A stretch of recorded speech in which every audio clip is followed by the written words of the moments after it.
بسم الله الرحمن الرحيم وإنك لعلى خلق عظيم صدق الله العظيم সম্মানিত মুহিব্বিন ইকরাম, সম্মানিত মুসল্লি ইকরাম, আল্লাহর আশিক, আল্লাহর পাগলেরা, উলামায়ে কিরাম, উলামায়ে ইজাম যারা উপস্থিত আছেন, জুমার নামাজের পরে বিশেষ একটি মুহূর্ত চলে, আশা করা যায় কোনো গুনাহ করি নাই, আলহামদুলিল্লাহ।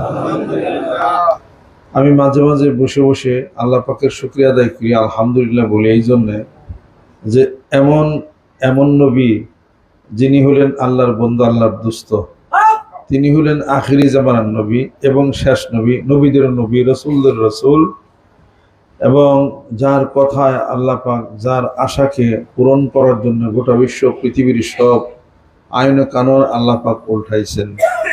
এবং এমন নবী যিনি সর্বপ্রথম জান্নাতে যাবেন, এমন নবী যার উম্মত আমরা সর্বপ্রথম জান্নাতে যাব। এটা কত ভাগ্যের কথা না? তাহলে সময়টাকে কাজে খাটাইতে হবে, সময়টাকে কাজে খাটাইতে হবে।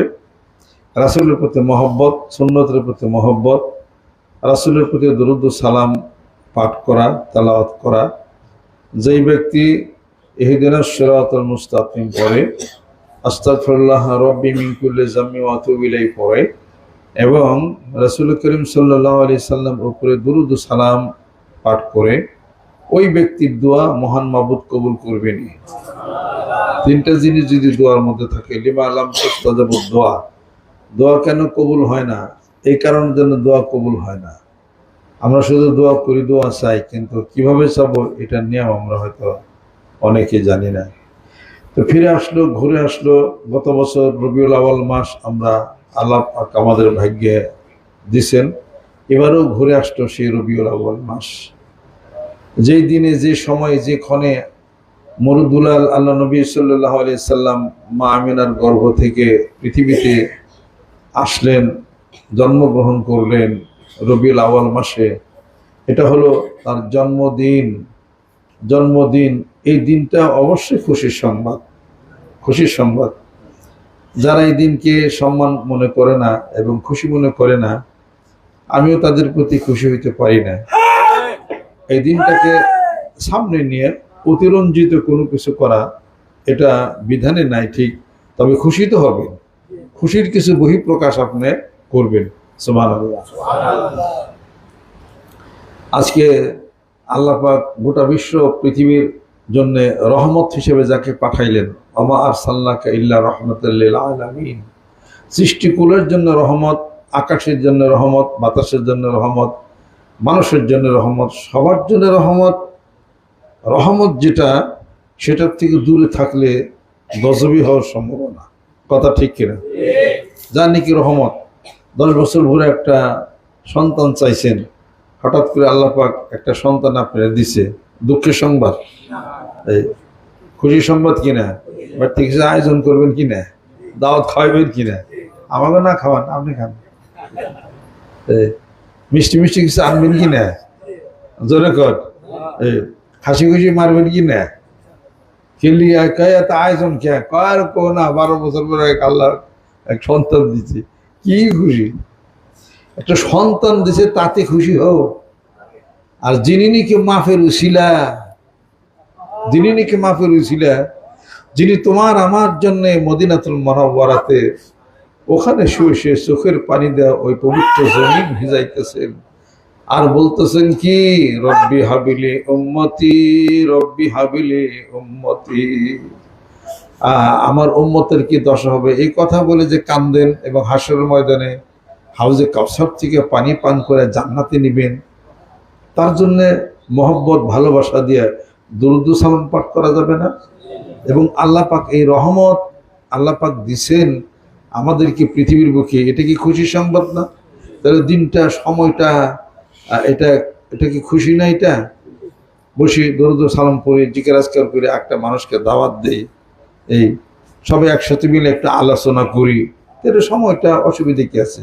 এটাকে উদযাপন করা, পালন করা সমস্যা নাই। তবে মিলাদুন নবী সিরাতের মধ্যে হলো ঢোকানো। মিলাদুন নবীর মধ্যে সিরাত নাই, সিরাতের মধ্যে মিলাদ আছে। জোরে কোন সুবহানাল্লাহ। সিরাত মানে আল্লাহ নবী সাল্লাল্লাহু আলাইহি সাল্লামের তার জীবন চরিত বলতে তিনি যখন ছিলেন, যৌবনপ্রাপ্ত হলেন, তখন থেকে জীবনী তা না, বাচ্চা কাল থেকেই জীবনী আরম্ভ হয়েছে। সুবহানাল্লাহ। মা হালিমা যখন নিয়ে আসলেন তার স্বামীকে নিয়ে, একটা মেরাদারে উট নিয়ে গেছে, যে মক্কা শরীফে যায়, গরিব মানুষ ছিলেন, একটা ধনী মানুষের বাচ্চাটা আনলে তার লালন পালন করলে পরে কিছু টাকা পয়সা দেয়। ওনার স্বামীর নিয়ে গেছে, সবাই যার যার মতো, ধনী মানুষের পোলাপান সব বেঁচে গেছে, নিয়ে গেছে। একজন গরিব মানুষের পোলা, হ্যাঁ, কেউ নেয় না, তার নাম হলো মোহাম্মদ সাল্লাল্লাহু আলাইহি সাল্লাম। আরে পানাই বাপ নাই, কেউ নেই, কিন্তু দেখতে শুনতে খুব সুন্দর। আর মা হালিমা বললেন যে যাই, এই ছেলেটাই নিয়ে যায়, কেউ নিল না যখন, দেখতে সুন্দর দেখা যায়, পরে নিয়ে বাড়তে গেছে। যাওয়ার পরে যে উটনির উপরে আইছিল, এই উটনি এখন দুধ দেওয়া শুরু করছে। হ্যাঁ, সুমিনাতিল ইমলু, এটা দুধ দেওয়া শুরু করে, মোটা তাজা হয়ে গেল। কি ঘটনা কি? এরপরে ওনার বুকে একটু দুধ কম ছিল, বুকেও দুধ বেশি এই গেল। আরেকটা বাচ্চা ছেলে মা হালিমা লালন পালন করতেন। সিরাত মানে কি? তার জীবনের ব্যক্তি চরিত্র, কথাবার্তা, আলাপ আলোচনা, চরিত্র, সবকিছু মিলেই হলো সিরাত। মা হালিমার বুকের এক দুধ খাইতেন মোহাম্মদ সাল্লাল্লাহু আলাইহি সাল্লাম, আরেক দুধ খাইতেন তার দুধ ভাই। সেটা বাচ্চা ছেলে এটা কি বুঝে কোন দুধ মার খাওয়ানো লাগবে? এটা কি বুঝে না। কিন্তু আল্লাহ নবী সাল্লাল্লাহু আলাইহি সাল্লাম যে দুধ খাইতেন ওই দুধই খাইতেন মা হালিমার বুকের। তার ভাই যে দুধ খাইতেন ওটা খাইতেন না। তাহলে এটা তার সিরাত না, এটা তার ব্যক্তি চরিত্র না। দেখছেন কি হিসাবপত্র? আল্লাহ নবী সাল্লাল্লাহু আলাইহি সাল্লাম বলেন, কুনতু নাবিয়ান ওয়া আদম বাইনাল মাই ওয়াত তিন, আমি তখনও নবী ছিলাম যখন আদম আলাইহিস সালাম মাটি এবং পানির মধ্যে নিশ্চিত ছিল। যেরকম সুবহানাল্লাহ, তখনও নবী। সুবহানাল্লাহ। তাহলে মিলাদ তো জন্মগ্রহণ করছে এখন। আল্লাহ নবী বলেন আমি তো নবী। যেরকম সুবহানাল্লাহ। আল্লাহ নবী সাল্লাল্লাহু আলাইহি সাল্লাম জীবন চরিত বর্ণনা করে আল্লাহর প্রশংসা করে যেমন শেষ করা যাবে না, গোটা বিশ্ব পৃথিবীর জন্য আল্লাহ পাক শ্রেষ্ঠ নিয়ামত দিচ্ছেন তার রাসূলকে। নিয়ামতের গণনা যেভাবে শেষ করা যাবে না, ওয়াইন তাউদ্দু নিমাতাল্লাহি লা তুহসুহা, নিয়ামতের গণনা যেভাবে শেষ করা যাবে না, আমার রাসূল একটা নিয়ামত গোটা বিশ্ব পৃথিবীর জন্য রহমত, তার প্রশংসা বর্ণনা করেও শেষ করা যাবে না। এই জন্য কবি বলেন, বাদ আজ খোদা বুজুর্গত এই কিসসা মুক্তাসার, আল্লাহর পরে যদি প্রশংসার কেউ থাকে তাহলে পরে আল্লাহ নবী। যেরকম সুবহানাল্লাহ, তারই প্রশংসা, তার কথা, লেখা জোকা, গাছে পাতায় ডালে সব জায়গায় যেন ব্যাপী আছে, এবং আল্লাহ যেন তার নামের সাথে যেন মজনু দেওয়ানা হয়ে আছে। যেরকম সুবহানাল্লাহ। এই সবই নবী চরিত্র। নবী আমার যদি হা বলেন, সঙ্গে সঙ্গে তা মহান রব্বুল আলামিন কবুল করে নেন এবং তা উম্মতের জন্য হালাল হয়ে যায়। আল্লাহর নবী যখন না বলেন, সঙ্গে সঙ্গে তা হারাম হয়ে যায়। নবী যদি আরশে আজিমের দিকে পা বাড়ান, অমনি তিনি আরশে আজিমে চলে যান। আমার নবী যদি মনে মনে কিছুর আশা করেন, আকাঙ্ক্ষা করেন, সঙ্গে সঙ্গে আল্লাহ রব্বুল আলামিন তা কবুল করে নেন। সুবহানাল্লাহ। আমরা শতবার বললেও কবুল হয় না, আর আল্লাহ নবী মনে মনে বললেই কবুল হয়ে যায়। এটা কি তার সিরাত না? হযরত জাকারিয়া আলাইহিস সালাম দোয়া করলেন, রব্বি লা তাযারনি ফারদা ওয়া আনতা খায়রুল ওয়ারিসিন, দোয়া করছেন, পরে আল্লাহ কবুল করছেন। ইব্রাহিম আলাইহিস সালাম দোয়া করছেন, পরে কবুল হয়েছে, রব্বি হাবিলি মিনাস সালিহিন ফাবাশশারনাহু বিগুলামিন হালিম। দোয়া করছেন, দোয়া কবুল করলেন, সহিষ্ণু এক সন্তান আল্লাহ রাব্বুল আলামিন হযরত ইব্রাহিমকে দিলেন। কিন্তু আল্লাহর নবী মনে মনে চাইলে আল্লাহ কবুল করে নেন। قد نرى تقلب وجهك في السماء আল্লাহ রাব্বুল আলামিন বলেন, ও নবী, আমি দেখতেছিলাম বারবার তোমার মুখকে আকাশের দিকে উত্তোলন করতেছিলে। তোমার মনে মনে এই কি চাই, বাইতুল মুকাদ্দাস থেকে মক্কা শরীফ তোমার আপন জন্মভূমির দিকে হয়ে যাক। আল্লাহ পাক বললেন, ও রাসূল, তোমার মনের কথাগুলি আমি জানি। এই মুহূর্তে আমি ঘোষণা করে দিলাম জিব্রাইল ফেরেশতা দিয়া, ফাওয়াল্লি ওয়াজহাকা শাতরাল মাসজিদিল হারাম, এই মুহূর্তে মসজিদে হারাম মক্কা শরীফের দিকে তোমার কিবলা ঘুরাই নাও। মুখে বলতে হবে না, জোরে কোন সুবহানাল্লাহ। বলার আগে শেষ। এটা কি নবীর সিরাত না? সিরাত কিরা কর। সব নবী হাসরের ময়দানে বলবে, ইয়া নাফসি ইয়া নাফসি। আল্লাহ নবী বলবেন, রব্বি হাবলি উম্মতি। এটা কি সিরাত না? এটা কি সিরাত না? নবী যদি হাঁটেন, সূর্য তার দেহের মধ্যে পড়ে, কোনো গরম লাগে না, তার ছায়া পড়ে না। নবী যদি হাঁটেন, চলেন, মাথার উপর একটা ছায়া আল্লাহ পাক দিয়ে দেন। আল্লাহ নবীর সামনে যেভাবে দেখতেন, পিছনে ওইভাবে দেখতেন। এগুলো কি নবী জীবনের কোন সিরাত না? যেরকম প্রায় 1 থেকে 1,500 সমস্ত মুজিজা নবীর সিরাত, নবী চরিত্র। প্রায় 1 থেকে 1,500 মুজিজা আল্লামা জালালউদ্দিন সুয়ুতী রাহমাতুল্লাহ তার খাসায়েসে কুবরার মধ্যে উল্লেখ করেছেন। জোরে জোরে কোন সুবহানাল্লাহ। এই বর্ণনা করে কোনো শেষ করা যাবে না।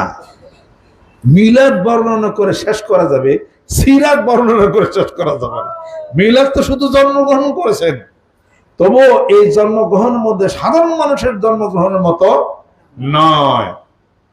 মা আমিনা যখন পেটে ধারণ করছিলেন মুহাম্মদ সাল্লাল্লাহু আলাইহি সাল্লামকে, শিশু মুহাম্মদ সাল্লাল্লাহু আলাইহি সাল্লামকে, তিনি বর্ণনা করেন, আমি খুব পাতলা অনুভব করেছি যে আমার পেটে কোনো সন্তানই বোধ হয় নাই। এটা হলো আল্লাহ রাব্বুল আলামিনের কুদরত। যুরকুন সুবহানাল্লাহ। সাধারণ মানুষের মেয়েদের পেটে যদি কোনো সন্তান থাকে, উঠতে পারে না, চলতে পারে না, বসতে পারে না, ব্যথার জ্বালা সহ্য করতে পারে না, কিন্তু মা আমিনা এমনটি তিনি মুখোমুখি হন নাই। এরপর যখন সন্তান যখন ডেলিভারি হবে, আল্লাহ রাব্বুল আলামিন ফেরেশতা পাঠিয়ে দিলেন। সেই ফেরেশতারা আসলেন, ডেলিভারি করলেন, কোনো কষ্ট হয় নাই, কোনো রক্তপাত হয় নাই। যেরকম সুবহানাল্লাহ। কত বর্ণনা করবেন? এই বর্ণনা করে কোনোদিন শেষ করা যাবে না। কাজে আল্লাহ রসুলের বন্ধু, নবী বন্ধু, রসুলদের রসুল, যিনি এত বিশাল সম্মান মর্যাদা যাকে দিলেন, তার কথা একটু যে চিন্তা করেন না, একটু যে ভাবেন না, একটু যে দরুদ সালাম পড়েন না। ঘটনা কি? স্বয়ং খোদা দরুদ পড়েন যার উপরে, শুধুই মানুষ ভাবলি তারে কেমন করে, যার বিকাশে খোদার প্রকাশকে সেই জনা ভাবলি রসুল, তাই তো মনের ঠক গেল না। হ্যাঁ, ইন্নাল্লাহা ওয়া মালাইকাতুহু ইউসাল্লুনা আলান নবী ইয়া আইয়ুহাল্লাযীনা আমানু সাল্লু আলাইহি ওয়া সাল্লিমু তাসলিমা। নিশ্চয় আল্লাহ এবং ফেরেশতাকুল তার রাসূলের প্রতি দুরূদ ও সালাম পাঠ করেন, অর্থাৎ রহমত বর্ষণ করেন। হে ইমানদাররা, তোমরা আমার রাসূলের প্রতি দুরূদ ও সালাম পাঠ করো। জোরে কোন সুবহানাল্লাহ। সেই দুরূদ ও সালাম যে পাঠ করলো, দুরূদ শরীফ যে পাঠ করলো, এটা নিঃসন্দেহে যে আল্লাহ পাক তার প্রতি রহমত নাজিল করবেন। আল্লাহ রাসূলের প্রতি দুরূদ ও সালাম পাঠ করে হযরত আদম আলাইহিস সালামের জীবনের যে আল্লাহর হুকুম অমান্যের যে গুনাহ, সেটা মাফ হয়ে গেল। বিপরীতে 350 বছর কাঁদলেন, আল্লাহ পাক মাফ করেন না। কিন্তু আল্লাহুম্মা গফিরলি বিউসিলাতি মুহাম্মাদিন সাল্লাল্লাহু আলাইহি সাল্লাম, জজবুল কুলুব ইলা দিয়ারিল মাহবুব, হৃদয় তীর্থ মদিনার পথে শায়েখ আব্দুল হক মুহাদ্দিস দেহলভী রহমাতুল্লাহ, ওখানে দেখেন লেখা আছে, আল্লাহ আদম আলাইহিস সালাম বলেন যে বেহেশতের ঝালের মধ্যে নামটা লেখা দেখছিলাম, মুহাম্মাদুর রাসূলুল্লাহ সাল্লাল্লাহু আলাইহি সাল্লাম। মুহাম্মদ সাল্লাল্লাহু আলাইহি সাল্লাম আল্লাহর রাসূল। যেরকম সুবহানাল্লাহ।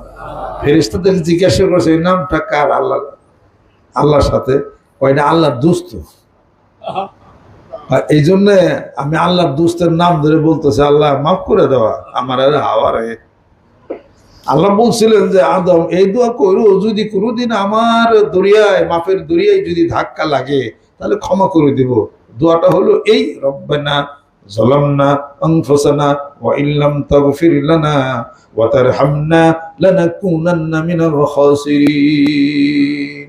আল্লাহ, জুলুম করেছি, অত্যাচার করেছি, বুঝতে পারি নাই, হুকুম অমান্য করেছি, ফাজ আল্লাহ শয়তান, শয়তান ভোলাইয়া দিছে, অপরাধ করেছি, মাফ করে দাও। আল্লাহ বলেন দোয়া করতে থাক, মাফ করো আমার ওপরে। এইভাবে করতে করতে 350 বছর পর্যন্ত চলে যায়। আল্লাহর রসুল আল্লাহর বন্ধুর নাম ধরে যখন মাপ চান, আল্লাহ পাক বলেন জিব্রাইল ফেরেশতা চলে যায়, এইবার আমার রহমতের দুনিয়ার মধ্যে ধাক্কা লেগেছে, আদমকে খবর পৌঁছে দে, আমি মাফ করে দিলাম। জোরে কম সুবহানাল্লাহ। তার সম্মান বাড়িয়ে দিলেন আল হজ্জ ওয়াল আরাফাত। আরাফার ময়দানে কিয়ামত পর্যন্ত যত হাজিরা আমার আদমকে স্মরণ করবে, আমার হাওয়াকে স্মরণ করবে, আর এই দোয়া পড়বে, জীবনের সমস্ত গুনাহগুলি মাফ হয়ে যাবে। সুবহানাল্লাহ। এই হলো ইতিহাস। ইসলামের প্রত্যেকটা ঘটনার পিছনে এক একটা ইবরত আছে, এক একটা মানে আয়াতুল লিসাইলিন, জিজ্ঞাসু ব্যক্তিদের জন্য কিছু উপমা রয়ে গেছে উপদেশ গ্রহণের জন্য। আল্লাহ এমনিতে সবকিছু করেন নাই, এমনি ঘটনাগুলি ঘটে নাই। যেরকম ঠিক কিনা? আল্লাহ পাক আমাদেরকে যেন কবুল করে নেন, রহমত করে নেন, বরকত করে নেন। এই সিরাত জায়গায় জায়গায় সিরাত মাহফিল করেন, মিলাদ মাহফিল করেন, জিকির আজকার করেন, তার জীবনী আলাপ আলোচনা করেন। মানুষকে যদি জানাইবেন, মানুষের কাছে মানুষের কথা বলেন। আল্লাহ পাক মানুষের কাছে মানুষের কথা বলছে, আপনার বক্তব্যে মানুষের কাছে মানুষের কথা বলেন। এটা খুব একটা হিকমতের কথা। আল্লাহ পাক মানুষের কাছে মানুষের কথা বলছেন। قُلْ يَا أَيُّهَا النَّاسُ إِنِّي رَسُولُ اللَّهِ إِلَيْكُمْ جَمِيعًا। ও নবী বন্ধু বলে দিন, সমস্ত মানুষ সকল তোমাদের প্রতি আমি রাসূল হিসেবে প্রেরিত হয়েছি। আমি মানুষ হিসেবে প্রেরিত, মানুষ তোমরা, তোমাদের রাসূল হিসেবে প্রেরিত হয়েছি। এটা কাজে মানুষের কাছে আল্লাহ পাক মানুষের কথা বলছেন। কুল ইন কুনতুম তুহিব্বুনাল্লাহ ফাত্তাবিউনি ইউহিব্বুকুমুল্লাহ ওয়া ইয়াগফির লাকুম যুনুবাকুম আল্লাহু গফুরুর রহিম। মানুষের কাছে মানুষের কথা বলছেন, আমরা মানুষ, আমাদের কাছে আল্লাহ পাক তার রাসূলের কথা বলছেন। যেরকম সুবহানাল্লাহ। আল্লাহ যদি বিশাল এক কোরআন শরীফ যদি আসমানে ধরে রাখাইতেন ফেরেশতা দিয়ে, আল্লাহ পারতেন না? কোরআন শরীফ সূরা বাকারা থেকে কোরআন শরীফ একটা একটা পৃষ্ঠা উল্টাইতে। আর এই মানুষ কইয়া টাঙ্গাইলের মানুষ যারা আছে, বিভিন্ন জায়গাতে রাজশাহীর মানুষ আছে, যাই কিন্তু কোরআন শরীফ পড়ে কোরআন পৃষ্ঠা উল্টাইতেছে। বড় বড় আজকে এক পাতা পড়তে হবে, আজকে নামাজ পড়তে হবে, যে ফজর নামাজ জোহর নামাজ পড়বে না, অদৃশ্য ঠিক একটা ব্যাত এসে পিঠের মধ্যে ঠাস করে বাড়ি লাগতো। তা আপনি কি করতেন? কম দিন বাড়ি খাইতে খাইতে নামাজ পড়বি রে, বল ছাগল মিনি বাদ দিতে নামাজ পড়া শুরু হইতে। এটা আল্লাহ পারতেন কিনা? পারতেন কিনা? সবই পারতেন। যে আল্লাহ মেঘ দেন, মিষ্টি দেন, সুনামি দেন, এই কুল আরাআইতুম ইন আসবাহা মাউকুম গাওরান ফামান ইয়াতিকুম বিমাইন মাহিন, যে আল্লাহ পানি নিয়ে নেন, পানি দেন, এত কিছু যে আল্লাহ পারে। এই যে লেচু গাছ, লেচু ধরাইলেন, আল্লাহ যদি মনে করতে 5 বছর লেচু ধরবো না, এই রাজশাহী জেলায় 5 বছর লিচু ধরবো, যত লিচু ধরবো সব মানিকগঞ্জ আর টাঙ্গাইল আয় দিই কেরাবে, এই কর দিবি না বল, এরকম আল্লাহ ঘোষণা করে পারতেন না আল্লাহ পাক? তাহলে ওই জেলার আল্লাহ মাফ চাই, যা কিছু করছি এর না নামাজ কামাই দেবো না, কিন্তু আমার রাজশাহীর মানুষ সারা দেশ ভর আমি কত নাম রাজশাহী লিচু, এই কইরা কেটে খাই আল্লাহ যা দিবে নে, লিচু ধরে যাবো। পারতেন কিনা? ইংলিশ কত করলো যারা যারা নাফরমানি করবার, আল্লাহ নামাজ জিকির যারা পড়বো না, লিচু খাওয়ার পরও তারা দৌড়ে লাগতেছে কাল পড়বো, তারপরও তারা নামাজ পড়বো। কথা ঠিক কিনা? ইন্নাল্লাযীনা কাফারু সাওয়াউন আলাইহিম আনজারতাহুম আম লাম তুনজিরহুম লা ইউমিনুন খাতামাল্লাহু আলা কুলুবিহিম ওয়া আলা সামঈহিম ওয়া আলা আবসারিহিম গিশাওয়া ওয়া লাহুম আযাবুন আযীম। তাহলে পরে এরা কি করবো? এরা ওইরকম থাইই যাবে, আপনি ভয় দেখান চাই না দেখান, এরা বরাবরই ওইরকমই থাকবে। এরকম আল্লাহ করলো, তারপর কিছু মানুষ ব্যয় এরা থাকতোই। এই যে চাঁদ দ্বিখণ্ডিত এগুলো ব্যাগ কি মুসলমান হয়েছেনি? সব মুসলমান হয়েছে। আবু জাহেল বলতেছিল যে মোহাম্মদ সাল্লাল্লাহু আলাইহি সাল্লাম চাঁদ দ্বিখণ্ডিত হোক। চাঁদ দ্বিখণ্ডিত হইলে ইসলাম ধর্ম কি গ্রহণ করবা? আবু জাহেল বলে চাঁদ আগে দ্বিখণ্ডিত হোক, পরে চিন্তা করবানি। দেখছেন নি? তার মানে আবু জাহেল কিন্তু জানে যে মোহাম্মদ সাল্লাল্লাহু আলাইহি ওয়াসাল্লাম যদি আঙ্গুলের ইশারা দেয় চাঁদ দ্বিখণ্ডিত কইরেই ফেলাইবে, এটার মধ্যে কোনো ভুল নাই। আল্লাহর কি কাও। এখন আল্লাহ নবী সাল্লাল্লাহু আলাইহি ওয়াসাল্লাম সেজদায় পড়ে গেছেন, আল্লাহ চাঁদ যদি দ্বিখণ্ডিত হয়ে যায়, আবু জাহেল সহকারে সব মুসলমান হয়ে যাবে। আল্লাহ বলে, হে রাসূল, যারা হইবার চাঁদ দ্বিখণ্ডিত না হইলেও হবে, আর যারা না হইবার দ্বিখণ্ডিত দেখেও তারা মুসলমান হবে না। তবু আমার দাবি চাঁদ দ্বিখণ্ডিত হোক। মাথা সেজদা থেকে উঠাইলেন, বললেন যে আল্লাহ পাক বলেন, জিবরাইল চলে যাও, আমার রাসূল চাঁদ